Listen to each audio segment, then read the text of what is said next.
Turns out the mortgage killed Australian cinema. We used to make absolute bangers. Mad Max, Chopper, The Castle, What do you call that, Dale? etc. And now we make safe, government-funded film and TV that no one watches. And this story is more than just about film. It's how a nation stopped taking risks and fixated on making repayments, and how that's killing our culture and our economy. But hang on, you may be asking, what do mortgages have to do with going to the movies? Well, stay tuned, because later in the video, I'll be discussing exactly what an industry insider shockingly opened my eyes to. So let's dive into how we lost the courage to make great films, what our young filmmakers face, from identity politics to bureaucracy, and because we don't just whinge on this channel, we'll come up with 3 ideas on how we can turn this industry around. Now, if we haven't met, I'm Charlie Yearside. I spent the last 10 years building companies worth hundreds of millions of dollars, and now I'm making videos about getting ahead, about the Australia I want my kids to grow up in. And so if you think Australia has gone soft, chuck me a sub, check out the newsletter in the description. This one's for you. So a few weeks ago, I was walking through the local neighborhood and I found a VHS copy of The Castle, an ancient Australian relic. And it got me thinking how good films of that era were, and by contrast, how average they are today. And so I think that Friday, I was trolling people on LinkedIn. I combined a chart of Australian GDP, showing our economic decline, and I overlaid Aussie films, the golden era of Australian film. And even though it was a sort of a piss take, it actually sort of hung around in my head. And that was a sign that, hey, maybe there's something here. Why did Australian film become quietly irrelevant? Through the 2010s, where we had green-tinged grey carpets, fluorescent lit kitchens, like beautifully shot sadness. Or the last decade, where we've had these government grant friendly films that fixate on gender, sexuality, disability, you name it. Now, before you come at me in the comments, I know we have made some bangers. There are some outliers. Louis, the Raka Raka Boys, both funded by foreign entities. These are definitely outliers and not reflective of the traditional, the modern Australian way to get a movie or TV made. And so to research for this video, I actually spoke to a couple of Aussie filmmakers off the record. They cannot be named because they still need some funding. They do not want to be hung up to dry. And what I learned shocked me. But first, what made the glory days of Australian cinema so good? Well, it wasn't just talent, it was incentive, it was structure. We had massive tax breaks of 150% for the money that you put in, and you also kept any of the profits if you're a film investor. And this led to a huge number of films being made through the 70s, 80s, 90s, etc. The directors of that era were punk rock. They weren't going to take no for an answer. They were highly competitive, and if someone told them to get a shooting permit, they'd probably just fucking shoot it anyway. It was a risk-taking mindset that has pretty much disappeared. Add to that, the culture of filmmaking in that era was permissionless, meaning that none of the great filmmakers, George Miller, Philip Noyce, etc., were willing to take a backward step to compromise their creative vision. If you gave them notes or you required them to get a permit, they'd basically tell you to piss off. Now, at the same time, there was this counterculture. There was an unwillingness to compromise creative vision for permission, for permits. And so with private funding and this cavalier attitude to making films, it enabled risk. And if you want greatness, you have to let go. And so what you see today with Korean TV and Korean film was very similar to what was happening in Australia's golden era. And so if we used to do all of that, why did we stop? Well, to understand why, let's paint a picture. I want to imagine yourself as a young Australian filmmaker wanting to make a show or a movie. This is what you have to go through.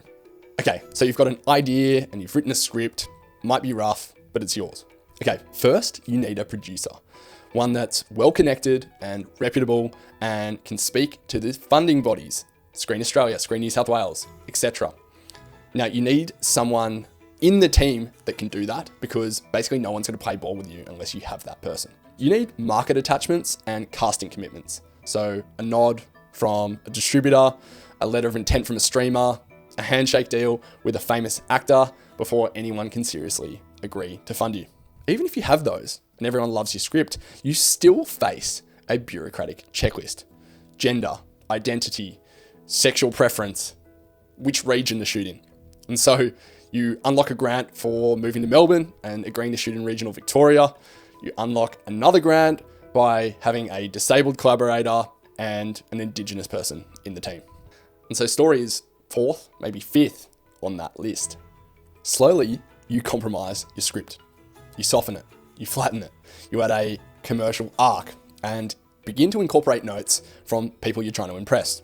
The networks, the sales agents, the distributors, the festival circuit, and the American streamers, without realizing that the unique Australian voice is actually what they're after. Then you hit compliance, safety, insurance, filming permits, and the legal fees start to stack up.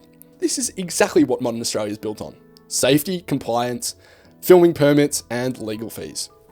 So you spend weeks and thousands of dollars entering your movie into the film festivals around the world. And then you realize how deep the gatekeeping goes, because the same people that are approving your funding in Australia are the people speaking and on the juries for these international film festivals. It's a whole industry. And so you're slowly running out of money, time, and willpower, willingness to protect your creative idea. It's death by 1,000 cuts. At the end, you're almost fully defeated. But to get the film made, you realize you have to play the game. And you're probably a little bit embarrassed about what your baby has become by this stage. And you're probably already thinking about the next project. Okay, so what is this system optimizing for if it's not originality and it's not cultural impact?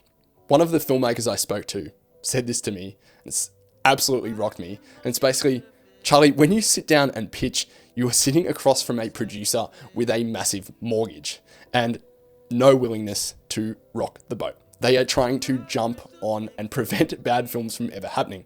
But that's not how the film industry works. They're trying to prevent massive failures and tick every box along the way so they don't lose their jobs and so they can keep paying their mortgage. So instead of me sulking and crying a few crocodile tears for Australian film, what are we actually going to do about it? Because that's what this channel's about. We have the talent, we have the money, we are a wealthy country, we have the freedoms, relatively speaking, we still have the freedoms to express ourselves the way we want. So why isn't it happening? Well, here's 3 things that can turn it around. Okay, the first one is to go back to the future and get money flowing back into film, private money. And so we know in the old days that there was a huge incentive, a tax incentive and a profit incentive to invest in film. And we do the same today with this thing called the Early Stage Venture Capital Limited Partners Program in Australia. And what we should do is the same thing for film. So basically, you can raise a bunch of money, billionaires can fund our art, they chuck in money, they have to support a slate of films, so not just one film, and they'll get 10% of their tax back, and they'll get to keep 100% of the profits tax-free. And yes, it may seem like, oh shit, we're making billionaires richer. Realistically, most of these things are going to fail, but we're supporting a film industry along the way, and it's going to produce 1 or 2 absolute cracking films. And so with something like this, we could actually have a lot of fun. We could force the IP to be locally owned and avoid a situation like what happened with Bluey, when basically the BBC ran off with the merchandise rights worth billions and is using it to fund their own local industry. So the second thing we should do is to move market attachment later. Remember, market attachment is the process by which someone goes, yeah, I will run your show on my streaming network, or I will distribute your film. But the problem with that is that the people that agree to that are looking for very specific commercial friendly plot lines and whatever. And so you end up shaping the scripts really early to sort of fit what people think they want. With this approach, you basically write smaller checks early and have a separate stream that allows scripts to build interest and momentum, and they're not creatively compromised by the time someone actually goes, yeah, I'm going to chuck in money for that. And what you can do with this is you can basically ring fence some funding for action movies or for sci-fi movies, so we can stop making just horror or just depressing dramas or just, gender-focused stories. Obviously, you don't want people to game this. And what we'll do is we'll stop the gatekeeping that happens at the likes of Screen New South Wales, where you literally have one dude's phone number it says, call this dude before you apply for a grant, which is bullshit. We'll make it radically transparent, so everyone can see what gets approved and what doesn't and why. And the third thing we need to do is to understand risk properly by taking a leaf out of venture capitalists and what they call the power law, which basically states that out of 100 films, that most of them will be absolute flops, box office bombs, but a few of them will be runaway successes and more than make up for the rest. And so actually William Goldman, American screenwriter, had a saying. He said, "No one knows anything." And what he meant by that was when you start making a film, you don't know if it's going to be really good or really shit. And you sort of just have to protect the idea and let the river take you where it does. And that is a really healthy understanding of risk. Now, the problem with the film bureaucracy is they think they're helping, but they're not. They're hindering with their kindness in some ways. Let filmmakers protect their creative vision, go hands off and see what they come up with, and be okay with the fact that most of them will bomb. They will learn so much anyway doing creative stories that people want to watch and want to talk about. So if you give this just 2 years, these ideas, 2 years, you'll see that we'll have some new names, we'll have some breakout hits, we might have a laugh in the cinema or two. Wow, cannot believe it.